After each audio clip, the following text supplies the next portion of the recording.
With most SCP entries, there is one number that corresponds with one anomaly. This makes it very easy to organize, reference, and research. It eliminates any uncertainties and ensures that everyone involved is on the same page as long as people are reading closely enough. However, there is one SCP that is a special case and is quite different from the rest. SCP-001, the first SCP. The SCP that started it all. This is a highly protected piece of information in the database, armed with a memetic kill agent to send any unwanted interlopers into immediate cardiac arrest. If you do have the proper clearance, you can get through to the many proposals. Yes, many proposals. Not one entry, no real answer. Some are placed there as decoys, others exist alongside each other in terms of lore. Depending on your favorite headcanon, the universe can take all sorts of different shapes. Pick your favorite. There's no way to know for sure if it's real, but also consider that in theory, any or all of the proposals could be true. Some spawn all the SCPs we currently know and love, others are waiting for a chance to destroy everything and anything. Again, it all depends on your perspective. Hello horror heads and welcome back to the scariest channel on YouTube, Top 5 Scary Videos. I'm your horror host, Keegan Hughes, and today we're trying to come to terms with all sorts of world beginning and ending events. The top 5 scary SCP-001 theories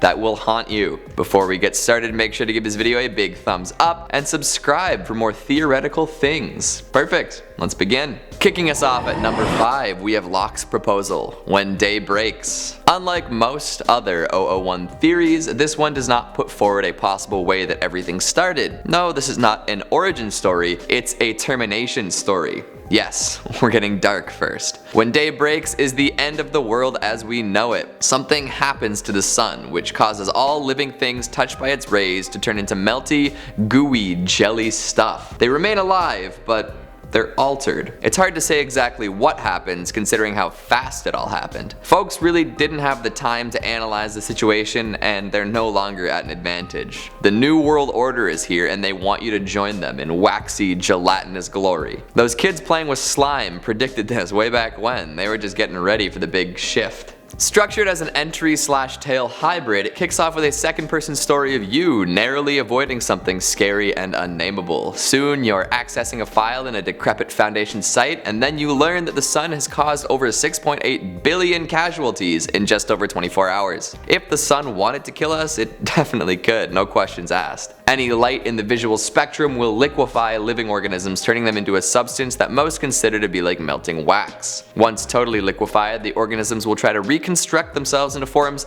similar to what they used to be. This doesn't always turn out the way they want it to. Lots of abominations out and about, basking in the glow. You also learn from the Foundation database that it's a lost cause trying to save or kill these things. Attempting either will likely just get you assimilated. Also, someone found out that the jelly is okay to eat in small amounts. Why would someone even try to figure that out? The world has gone to goo, no one can go outside or even open a window, and there are terrible creatures attempting to convert the old-fashioned humans into the squishy new ones. Great. All this framed by a report from a Foundation scientist slowly losing her mind and being taunted by her lover turned monster makes for a wicked read. There are lots of theories surrounding certain SCPs surviving the paradigm shift. What do you think? Could 682 keep regenerating its non-jelly waxy flesh? Coming in at number 4, we have Clef's proposal, the Gate Guardian. Another very popular 001 scenario, this is an SCP of biblical proportions. Like, literally, it's implied to be an angel guarding the Garden of Eden, with plenty of ties to other vaguely Abrahamic SCP objects.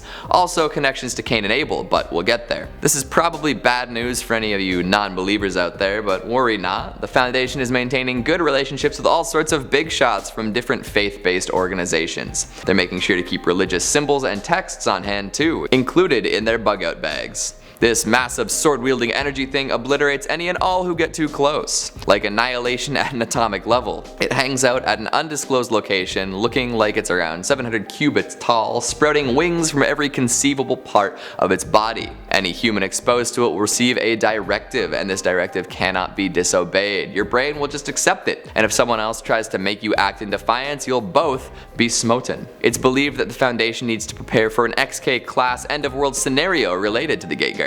This is because at some point, a transmission was picked up detailing the opening of the gates and the beginning of the rapture. At At first it seemed to be a hoax because it came from the site closest to the Guardian and nobody had authorized the broadcast. But then somebody realized that it was literally from the future, serving as a warning of sorts. In the message, we can hear a Foundation member listing SCPs to secure and orders to follow before eventually becoming more and more incoherent. The last decipherable thing he says is, "Cain and Abel, my two sons, I am coming. I stand at the gate and knock." And the rest is nonsense. If nothing else, we should probably make sure that Shinji gets in the EVA on time. Coming in at number 3, Tufto's proposal, the Scarlet King. If you've spent a fair deal of time with the SCP universe, you've likely heard some mention of the Scarlet King. It's hard to put into precise words exactly what he is, especially because there's no central canon and people can really do anything they want within the established characters. If I were to try to sum it up, I would probably say that the Scarlet King is an entity that exists in many dimensions, who has been trying for ages to bust into our reality. Currently it's being held back by SCP-001-7, one of the 7 brides meant to eventually bring him forth like an antichrist of sorts. In order to prevent this from happening, different measures have been put into place, some of which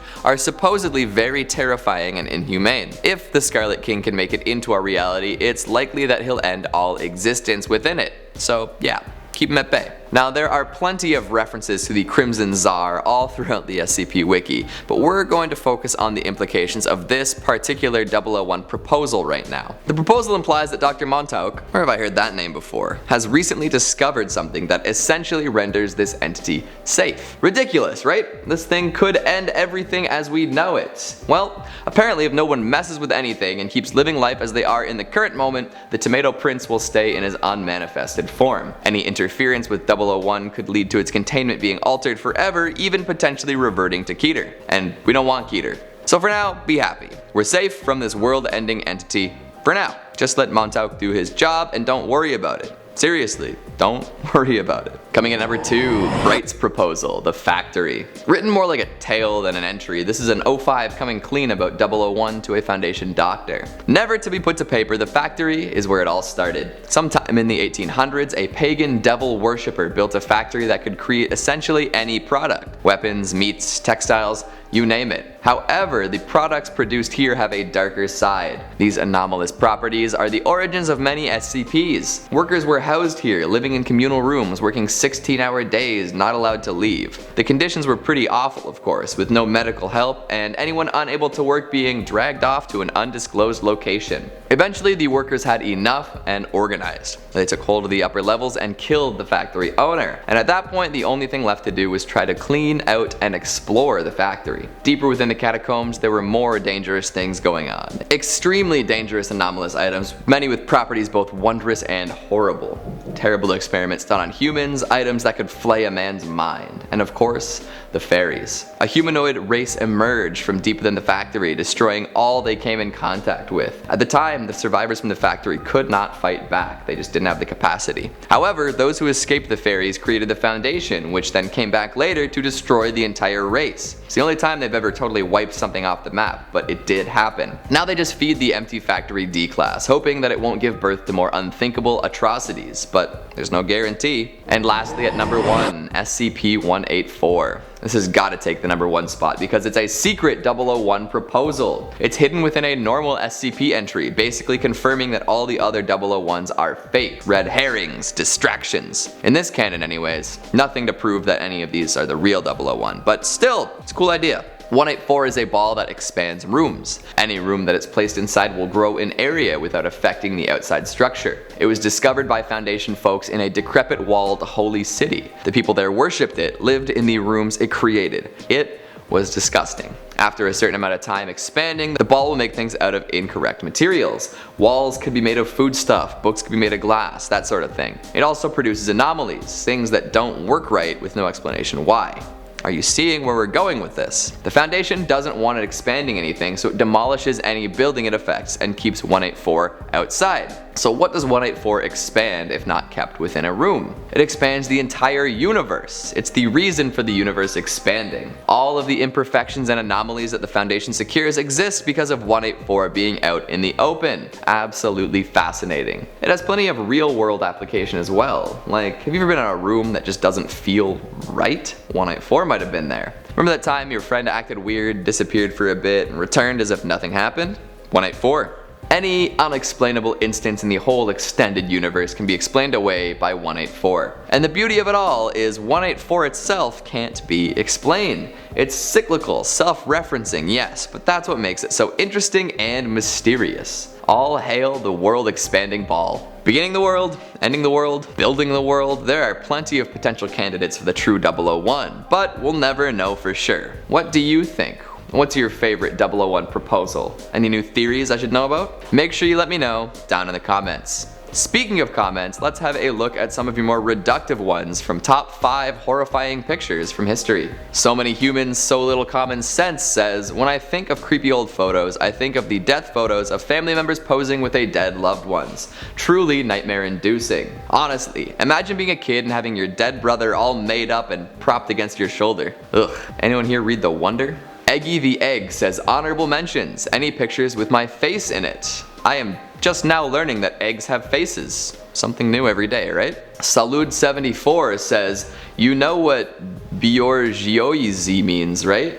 Bjorgioiz? I don't know what that means. Bourgeois though, I can define. But do you really want me getting into Marxist theory in the comment section? Ian McFarland says, Keegan, rocking the burglar look. I'm just out here doing my best Joe Pesci. And Rick C says, self-surgery is an instant bad metal. Absolutely. I hope I just get invited to the ceremony. That's all the time we have for today. Thanks for watching, and I'll see you next time.